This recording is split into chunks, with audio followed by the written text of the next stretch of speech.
Hey, all right. We're back. We're back. Hi, everyone. How are you? I hope you've been well.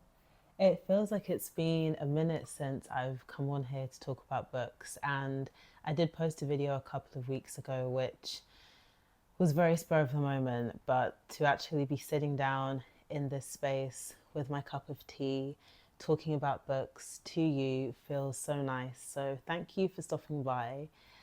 Um, Today's video is also a little bit impromptu in that I normally don't film today. Today is Monday. And I might even put this video out today as well if I'm feeling very ambitious. And the truth is, I've been feeling a little bit stuck creatively. And for me, when I feel stuck, I feel like I can't get my ideas out. I feel just anxious, to be honest. And so I'd had this idea floating around in my mind for some time, and I thought, you know what, let's just put the camera on, set everything up, and just go for it. Just have a very casual, relaxed conversation about some books. As you will have seen from the title, in today's video, I'm talking about my most anticipated reads from my bookshelf.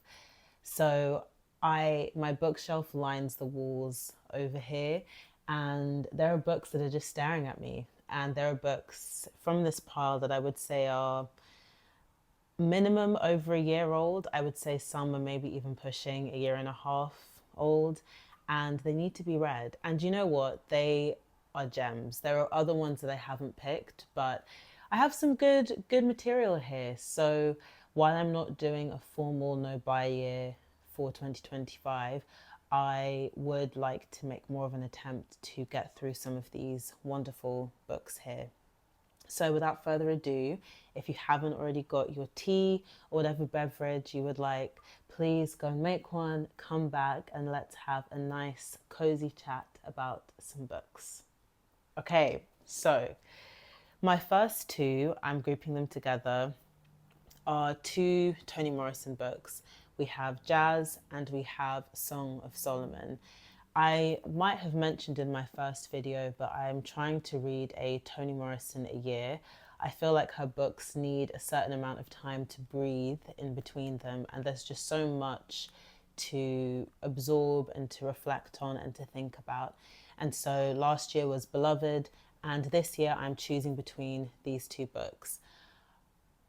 If I'm feeling saucy, I might do both, but I'm really honestly torn between them. My reasons for picking both of them up also don't have any real like substantive grounding. It's just reasons why I feel sort of an impulse towards the book. So for Jazz, there is a passage that I have come across independently that really resonates with me. So, for context, the blurb of Jazz reads: Joe Trace, in his 50s, door to door salesman of Cleopatra Beauty Products, erstwhile devoted husband, shoots dead his lover of 3 months, the impetuous 18-year-old Dorcas. At the funeral, his determined, hard-working wife, Violet, who is given to stumbling into dark mental cracks, tries with a knife to disfigure the corpse. Passionate and profound, Jazz brings us back and forth in time in a narrative assembled from the hopes, fears, and realities of Black urban life. Sounds great, dramatic as ever. But the passage that I think about quite often actually is this one. It's on page 16 in this version. And it says, this notion of rest, it's attractive to her, but I don't think she would like it. They are all like that, these women, waiting for the ease, the space that need not be filled with anything other than the drift of their own thoughts. But they wouldn't like it. They are busy and thinking of ways to be busier, because such a space of nothing pressing to do would knock them down. No fields of cowslips will rush into that opening, nor mornings free of flies and heat when the lights are shy. No, not at all. They fill their mind and hands with soap and repair and dicey confrontations, because what is waiting for them in a suddenly idle moment is the seep of rage, molten, thick and slow moving, mindful and particular about what in its path it chooses to bury, or else into a beat of time and sideways under their breasts slips a sorrow they don't know where from. That's Jazz by Toni Morrison. The other book, Song of Solomon, I am much less familiar with, but the reason why I'm interested to read this is because I don't know how much of the book, but the motif of the flying African, which I understand is from a Yoruba folk tale, features quite heavily in the narrative. And this idea of what flying signifies, of freedom, of escape, and more, I'm sure I'm really interested in. So we'll see. Song of Solomon begins in the 1930s, America, with Macon Dead Jr., the son of a wealthy black property owner who has been brought up to revere the white world. Macon learns about the tyranny of white society from his friend Guitar, though he is more concerned with escaping the familial tyranny of his own father. So while Guitar joins a terrorist group of poor blacks, Macon goes home to the South, lured by the tales of buried family treasure. But his odyssey back home and a deadly confrontation with Guitar leads to the discovery of something infinitely more valuable than gold, his past and the origins of his true self. So there's both great options. I mean, you can never go wrong with Toni Morrison. And as I said, maybe I'll read both, but I will be sure to fill you in when I do.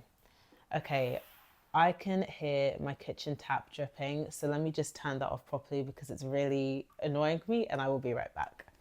Plumbing these days, eh? Okay, the next book is The Nursery by Sylvia Molnar. I mentioned this book in my first ever YouTube video and said that this is a book that I'm most excited to read this year, and that is still the case. As I said, the cover is still beautiful as ever, and I really enjoy domestic fiction, and this book seems to have elements of that alongside a very kind of oppressive and close atmosphere. So the book is about a mother who, well, she's a new mother, I should say, and she's learning to struggle. She's learning and struggling to adapt to her role as a silent interpreter of her newborn baby's needs. The walls of her home seem to press ever closer as she thinks about what she's left behind.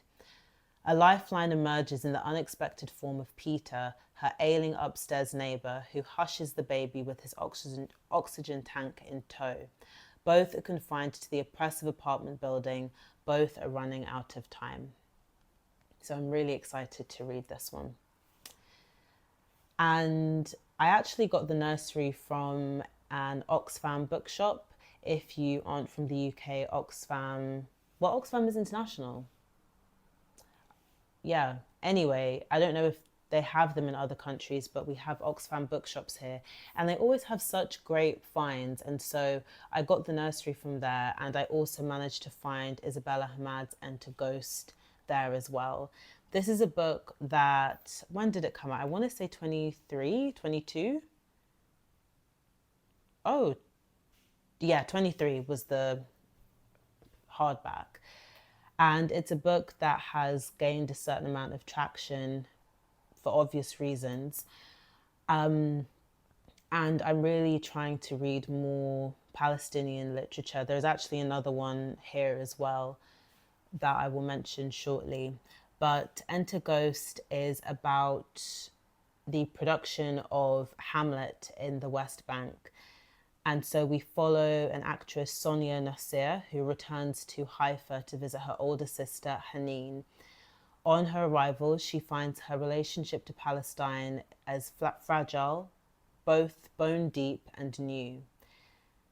So she joins in on this production of Hamlet, and soon she's rehearsing with a dedicated, if competitive, group of men. Yet, as opening night draws closer, it becomes clear just how many obstacles stand before the troupe. Amidst it all, the life she once knew starts to give way to the exhilarating possibility of finding a new self in her ancestral home. I think this will be a really great read. I'm very excited to read it, and I hope I'm able to get to it this year. The next book we have is The House of Broken Bricks by Fiona Williams. Excuse the siren. Okay, this is The House of Broken Bricks by Fiona Williams. I picked this book up last year, I think, and it's in part for a writing project that I am working towards. I thought this would be quite interesting to read. Fiona Williams this is her debut novel. She is a scientist by trade, and I always find it interesting seeing writers who have had previous careers or who have previous careers and seeing what emerges from them. I think she did science writing specifically. But The House of Broken Bricks takes place in Somerset, I want to say, or it's in rural England towards the southwest of the country. And it follows a family of four. Mum Tess, who is a black woman, her husband, who is white, and then their two children, Sonny and Max, yes, who are twins. And from the interviews I've read, Sonny and Max both have different skin tones. One appears slightly lighter and the other appears slightly darker. And if you know anything about England or the Southwest or rural landscapes here, they do tend to be places that are in the English imagination or the British imagination as being white spaces. And so I'm expecting conversations about race here, colorism, class as well. Tess, I understand, is from London and from a much more kind of urban environment than her husband, from what I understand. So the blurb reads, as Tess traces the sunrise over the floodplains, light that paints the house a startling crimson, she yearns for the comforting chaos of life as it once was. For Max and Sonny, her rainbow twins, still tracking dirt through the kitchen. Instead, Tess absorbs the quiet. The nights draw in, the soil cools, and her husband Richard fights to get his winter crops planted rather than deal with the discussion he cannot bear to have. Secrets and vines clamber over their home's broken red bricks, and although its inhabitants seem to be withering in the damp, crumbling soil, Sonny knows it. Something is stirring. As the seasons change and the cracks let in more light, the family might just be able to start to heal. As you can tell from the description, this is a book that hums with nature and the natural world. And so, as I've said before, I am a sucker for writing about Black women and nature. So I'm anticipating that this is going to be very much up my street. It's also a polyphonic novel as well. So we hear from Tess, her husband, Sonny and Max in individual chapters as well. And I really enjoyed that kind of telling, particularly of a family story. This next book needs no introduction. It is The Underground Railroad by Colston Whitehead. I was going to say I feel ashamed for not having read this book, but to be honest, there are so many books to read. I mean, I just haven't got around to it. But The Underground Railroad has been adapted into a TV series by the director Barry Jenkins, which I did start to watch, but I have to be honest, I need to be in a certain mood and space to be able to engage in work that is about slavery, colonialism, and so on. So I think I kind of stopped. I think it came out during the pandemic, and obviously the pandemic was a lot, so I might have stopped because of that reason. But anyway, I definitely want to go back to it, and I want to read this book as well. And he's also got an adaptation of his book The Nickel Boys out in cinemas as well. So in general, Colson Whitehead is a novelist and writer that I just want to read more of. So the Underground Railroad tells the story of Cora, who is a slave on a cotton plantation in Georgia. As she is approaching womanhood, where greater pain and danger awaits, she takes the opportunity of Caesar, a slave recently arrived from Virginia, who tells her about the Underground Railroad. She takes the decision to accompany him on his escape to the north. In this razor-sharp novel, the Underground Railroad has assumed a physical form, a dilapidated boxcar pulled by a steam locomotive, picking up fugitives wherever it can. Thus begins Cora's perilous journey as she is pursued by a ruthless slave catcher named Ridgway, obsessed both with Cora and her mother, who eluded him years before. The Underground Railroad is the story of one woman's ferocious will to escape the horrors of bondage and a shatteringly powerful meditation on history and the unfulfilled promises of the present day. So that's the Underground Railroad. This was also a charity shop buy for only £2.50, which we love to see. The next book is Anatomy of a Disappearance by Hisham Matar. I believe Hisham Matar won the Booker Prize last year for All My Friends. I picked this up in a secondhand bookshop in a seaside town that I love to visit, and whenever I go I always stop in this bookshop. And I have to say, this is a silly reason or sentimental, but it is a signed copy, and strangely it's actually addressed to Sarah, which is my name, and it says, "For Sarah with best wishes, Hisham Matar," which is very cool. I don't think you can see that, but I might do a close-up. So Hisham Matar is a writer that I've wanted to read more of, and I think that was the main reason I picked it up, alongside the fact it was a signed copy to my name, which just felt like too much of an opportunity to ignore.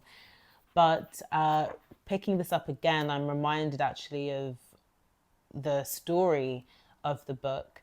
And again, it sort of fits in with some of the writing that I'm doing as well, which does cover grief and loss. But this book tells the story of Nursery, who is a young boy when his mother dies.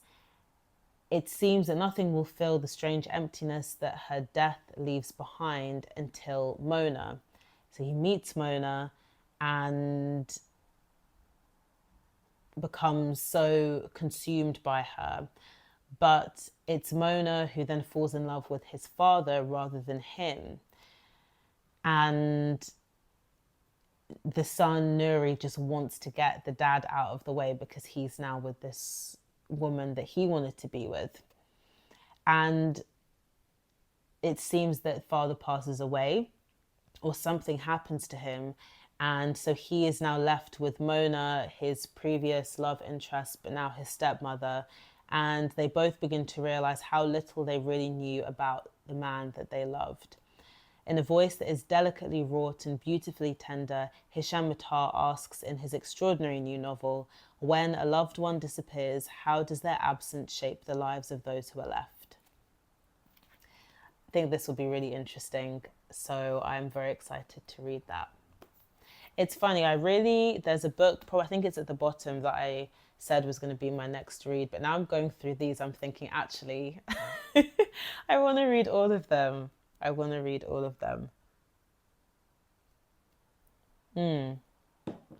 Lovely. Okay, we've got like 5 books left. Let me leave that one. Okay. Do you know what? Let's mix it up. I've got all fiction so far, but this is the one non-fiction book that I'm very excited to read this year. And this is the Poetics of Space by Gaston Bachelard. So this book was initially published in 1958, and though it is a book that appears like it should apply to interior designers and architects, it's a book that has had a much wider cultural impact on artists, poets, psychologists, readers, critics. And okay, this is like the 5th time I'm trying to finish recording this video. The storage on my phone is almost full and I'm not going to be able to talk about all of these books. So I'm going to finish talking about the Poetics of Space since I started, and then I will give you the titles of these books. So please do go and check them out because I think they're really great books. So The Poetics of Space by Gaston Bachelard is a stream of meditations book drawing on poetry, architecture, and the very ordinary objects of the home like drawers, chests, cupboards, cellars, and Gaston Bachelard offers reflections on these objects of the home in metaphors for wider life. He says, "We are never real historians, but always near poets, and our emotion is perhaps nothing but an expression of a poetry that was lost." The quote at the top of the blurb says, "The house shelters daydreaming, the house protects the dreamer, the house allows one to dream in peace," which I think is beautiful. Okay, the final books I have, we have a South African writer, Zakes Nda. This is Ways of Dying, which tells the story of Toloki, who is a professional mourner. This is The Singularity by Balsam Karam, a Kurdish writer, and this follows the story of a mother and then another woman who witnesses an act that the mother commits. And so it weaves their two narratives together. I think this will be a great read. This is probably going to be my next read, I think. Oops, that was the receipt. This is The Trinity of Fundamentals by Wissam Rafidi. This book has a really incredible story, which I will try and find the video of and link it in the description. But basically, this is literature as revolution, and most of this book, or all of it, I think, was written within Palestinian prisons, and it is a sheer miracle that this book even exists in this form today. And the last book, this is Augustown by Kai Miller. If you watch my first video, you'll know how much I like Kai Miller's work. Augustown tells the story of Ma Taffy and her great-nephew Kaya, and it's a story set in Jamaica in the 1980s that follows the family struggle to rise above the history, race, class, collective memory, violence, and myth that haunts them. So those are my most anticipated reads. Thank you so much for watching, and I'm sorry that I had to rush through the last of the books. I will link all of them in the description. Please let me know if you've read any of them or if any of them sound particularly exciting to you, and we can read them together. But otherwise, until next time, I will see you in the next video. Take care. Bye. Whew, we made it.